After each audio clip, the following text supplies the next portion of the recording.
Hello बच्चों, इस video के अंदर हम कंबशन एंड फ्यूल चैप्टर के क्वेश्चन आंसर्स करेंगे। सो क्वेश्चन नंबर फर्स्ट है list conditions under which combustion can take place. यहाँ पे आपको ये बताना है कि कंबशन के लिए किन किन चीज़ों का होना ज़रूरी है। तो देखिए बच्चों, कंबशन के लिए ऑक्सीजन, फ्यूल और हीट का होना ज़रूरी है। तो आप इसका आंसर लिखोगे combustion can take place in the presence of oxygen, fuel and heat. अब क्वेश्चन नंबर सेकेंड है fill in the blanks. Part A, burning of wood and coal causes pollution of air. wood हम कहते हैं लकड़ी को और coal हम कहते हैं कोयले को। तो देखिए, जब लकड़ी और कोयला जलता है तो वो एयर में क्या क्रिएट करता है, तो वो एयर के अंदर पॉल्यूशन क्रिएट करता है। अब बी है a liquid fuel used in Holmes is kerosene. तो बच्चों, पहले के टाइम में ना कैरोसिन का इस्तेमाल बहुत होता था घरों के अंदर, ठीक है। अब घरों के अंदर जो पहले मिट्टी के चूल्हे होते थे ना, उनके अंदर कैरोसिन का इस्तेमाल होता था। और कैरोसिन क्या है? कैरोसिन एक लिक्विड फ्यूल है। अब सी है fuel must be heated to its ignition temperature before it starts burning. तो इग्निशन टेम्परेचर हम उस टेम्परेचर को कहते हैं जिसके ऊपर फ्यूल जो है वो जलना शुरू हो जाए। तो किसी भी फ्यूल को जलाने से पहले हमें क्या करना पड़ता है? हमें उसके इग्निशन टेम्परेचर तक उसको हीट करना पड़ता है, उसको मतलब गर्म करना पड़ता है। अब डी है the fire produced by oil can not be controlled by water. तो ऑयल से जो फायर प्रोड्यूस हो रही है उसको हम पानी से कंट्रोल नहीं कर सकते।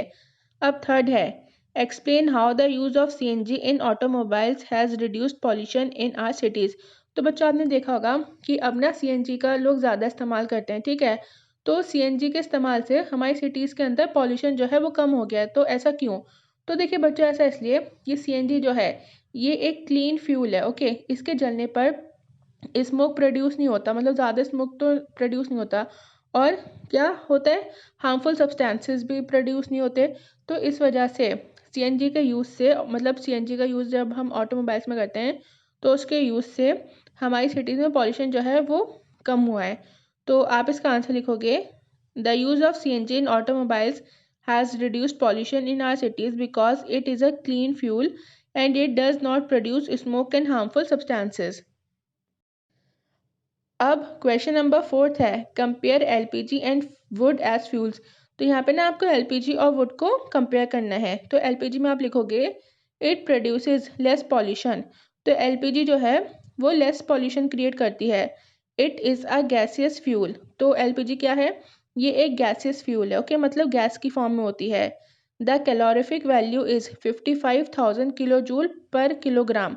तो कैलोरीफिक वैल्यू क्या है एलपीजी की? वो है 55,000 kilo joule kilo joule per kilogram. अब देखिए अभी कैलोरीफिक वैल्यू क्या है। तो देखिए बच्चों, कैलोरीफिक वैल्यू को आप ऐसे डिफाइन कर सकते हो energy content in the fuel, मतलब कि फ्यूल के अंदर जो एनर्जी होती है उसको हम कैलोरीफिक वैल्यू कहते हैं। अब वुड के बारे में आप लिखोगे it produces a lot of pollution. Would जो है उसके जलने पे बहुत पॉल्यूशन क्रिएट होता है। It is a solid fuel. Would कैसा होता है? तो वुड जो है वो सॉलिड होता है ना। अब the calorific value is 17,000 to 22,000 kilojoule per kilogram. अब इसकी कैलोरीफिक वैल्यू क्या होती है? वो होती है 17,000 to 22,000 kilojoule per kilogram. अब क्वेश्चन नंबर फिफ्थ है give reasons. Part A water is not use to control fires involving electrical equipments. तो देखिए इलेक्ट्रिकल इक्विपमेंट्स में जब क्या होती है, फायर लग जाती है, तब हम पानी का इस्तेमाल क्यों नहीं करते? तो बच्चों इसलिए क्योंकि पानी जो है वो गुड कंडक्टर है किसका? इलेक्ट्रिसिटी का। अगर हम पानी का इस्तेमाल कर देंगे तो आग जो है वो और फैल जाएगी और इंसान को जो है करंट लग जाएगा। तो आप इसका आंसर लिखोगे it is so because water is a good conductor of electricity. अब बी है LPG is a better domestic fuel than wood. तो आपको बताना है कि एलपीजी जो है वो वुड से ज़्यादा बेहतर क्यों है। तो ऐसा इसलिए क्योंकि एलपीजी जो है ना वो स्मोक मतलब प्रोड्यूस ही नहीं करती, ओके। तो it is so because LPG doesn't produce is smoke, मतलब करती भी होगी तो बहुत बहुत बहुत कम करती होगी। अब सी है paper by itself catches fire easily whereas a piece of paper wrapped around an aluminium pipe does not. तो देखिए पेपर जो है जब आप उसको जलाओगे तो वो आसानी से जल जाता है, मतलब आसानी से वो आग को कैच कर लेता है। लेकिन एल्यूमिनियम पाइप के आसपास जो पेपर रैप होता है उसमें आग क्यों नहीं लग पाती? तो आप इसका आंसर लिखोगे it is so because aluminium is a good conductor of heat which absorbs the heat from the paper and the paper does not catch fire. तो देखिए एल्यूमिनियम क्या है, वो एक गुड कंडक्टर है किसका, हीट का। अब पेपर में जो हीट आ रही है वो एल्यूमिनियम अपने अंदर एब्जॉर्ब कर लेता है, जिसकी वजह से पेपर के अंदर आग नहीं लग पाती। अब क्वेश्चन नंबर 6 है make a label diagram of a candle flame. तो बच्चों इस क्वेश्चन के अंदर ना आपको कैंडल फ्लेम का लेबल्ड डायग्राम बनाना है। तो देखिए ये जो मैंने आपको डायग्राम दिखाया ना, ये डायग्राम है, ओके। तो आप इसको अपनी नोटबुक्स के अंदर बना लीजिएगा।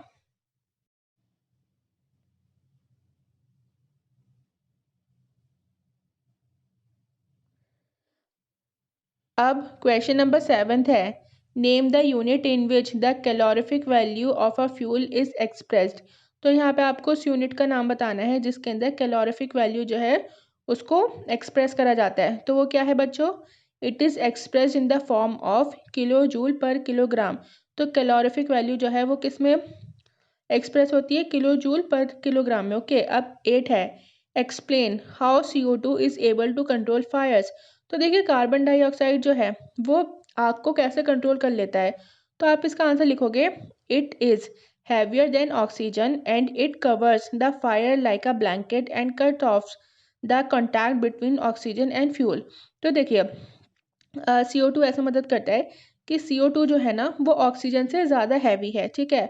वो आग को बिल्कुल ऐसे कवर कर लेता है जैसे मतलब कि आग के आसपास कोई ब्लैंकेट आ गया हो, ठीक है। फिर जब मतलब मान लीजिए कोई वाकई में कोई ब्लैंकेट आ गया हो, वो ऐसे कवर कर लेता है। तो जब वो कवर हो जाती है तो क्या होता है कि वो ऑक्सीजन और फ्यूल का कॉन्टैक्ट जो है वो आग से तोड़ देता है, जिसकी वजह से आग जो है वो कंट्रोल हो जाती है। क्वेश्चन नंबर 9 है it is difficult to burn a heap of green leaves but dry leaves catch fire easily explain.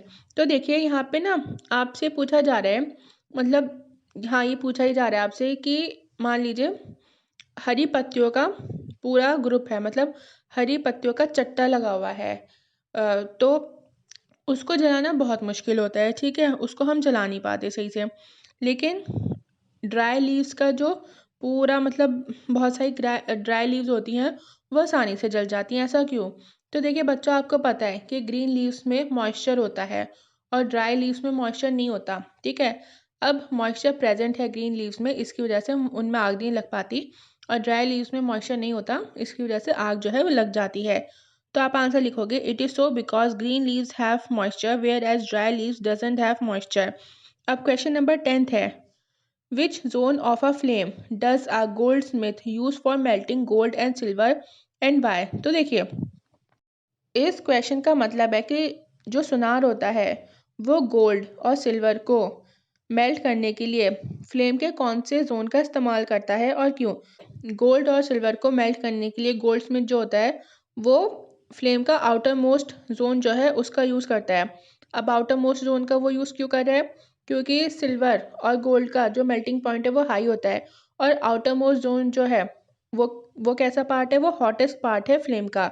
तो इस वजह से गोल्डस्मिथ जो है वो आउटर मोस्ट जोन का इस्तेमाल करता है। तो आप इसका आंसर लिखोगे Goldsmith use the outer most zone of the flame because it undergoes complete combustion and it is the hottest part of the flame. Question number 11 है in an experiment 4.5 kg of a fuel was completely burned. तो देखिए किसी experiment में 4.5 kg fuel जो है वो पूरी तरीके से जल गई। The heat produced was measure to be 1,80,000 kilojoule calculate the calorific value of the fuel. तो देखिए हीट जो प्रोड्यूस्ड हुई मतलब जो मेजर करी वो कितनी है, 1,80,000 किलो जूल।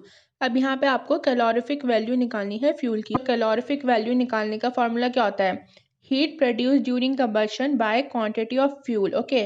तो हम क्या करेंगे कि कंबशन में से जो हीट प्रोड्यूस हो रही है उसको हम डिवाइड कर देंगे क्वांटिटी ऑफ फ्यूल्स, ओके। तो हीट कितनी प्रोड्यूस हो रही है, वो है 1,80,000 किलो जूल, और क्वांटिटी कितनी है फ्यूल की, वो है 4.5 kg, ठीक है। तो जब हम इनको डिवाइड करेंगे तो हमारे पास आंसर क्या आ जाएगा, वो आ जाएगा 40,000 kilojoule by kilogram. Okay, अब क्वेश्चन नंबर 12 है, can the process of rusting be called combustion, discuss. तो यहाँ पे आपको बताना है कि हम रस्टिंग के प्रोसेस को कंबशन कह सकते हैं क्या। तो देखिए बच्चों, रस्टिंग के प्रोसेस को हम पूरी तरीके से तो कंबशन नहीं कह सकते, मतलब ये जो है ना, ये एक तरीके का स्लो कंबशन है। क्यों? क्योंकि रस्टिंग जो है वो क्या प्रोड्यूस करे, वो हीट प्रोड्यूस करे। ठीक है, तो आप इसका आंसर लिखोगे rusting produces heat, so we can call it as a slow combustion. अब क्वेश्चन नंबर 13 है, Abida and Ramesh were doing an experiment in which water was to be heated in a beaker. तो अबीदा और रमेश क्या करने एक एक्सपेरिमेंट कर रहे हैं जिसमें क्या है कि पानी जो है वो एक बीकर के अंदर गर्म होना है। Abida kept the beaker near the wick in the yellow part of the candle flame. तो बच्चों, मोमबत्ती की जो बत्ती होती है ना, उसको हम इंग्लिश में विक कहते हैं। अबीदा ने अपना जो बीकर था उसको कहाँ पे रख दिया, उसने येलो पार्ट के पास रख दिया, फ्लेम का जो येलो पार्ट होता है ना उसके पास। अब Ramesh kept the beaker in the outer most part of the flame whose water will get heated in a shorter time. अब रमेश ने कहाँ रखा अपना बीकर, तो उसने फ्लेम का जो आउटर मोस्ट पार्ट होता है वहाँ पे रख दिया। ठीक है, तो आपसे पूछा जा रहा है कि किसका पानी जल्दी गर्म हो जाएगा, मतलब। तो देखिए बच्चों, रमेश का पानी जो है वो सबसे पहले और सबसे कम टाइम में गर्म हो जाएगा। क्यों? क्योंकि उसने आउटर मोस्ट पार्ट के पास रखा था। अब आउटर मोस्ट पार्ट जो है वो क्या माना जाता है, वो हॉटेस्ट पार्ट माना जाता है फ्लेम का। ठीक है, तो आप इसका आंसर लिखोगे Ramesh beaker will be heated first because outer most part is regarded as the hottest part of the flame. So बस क्वेश्चन आंसर्स इतने ही थे। आई होप आपको वीडियो अच्छी लगी और पसंद आई हो। अगर वीडियो अच्छी लगी और पसंद आई तो प्लीज़ वीडियो को लाइक, चैनल को सब्सक्राइब एंड शेयर करना ना भूलें। एंड साथ ही साथ बेल आइकन को भी दबा दें ताकि जब भी मैं कोई नई वीडियो डालूँ तो आपको उसका नोटिफिकेशन मिल जाए।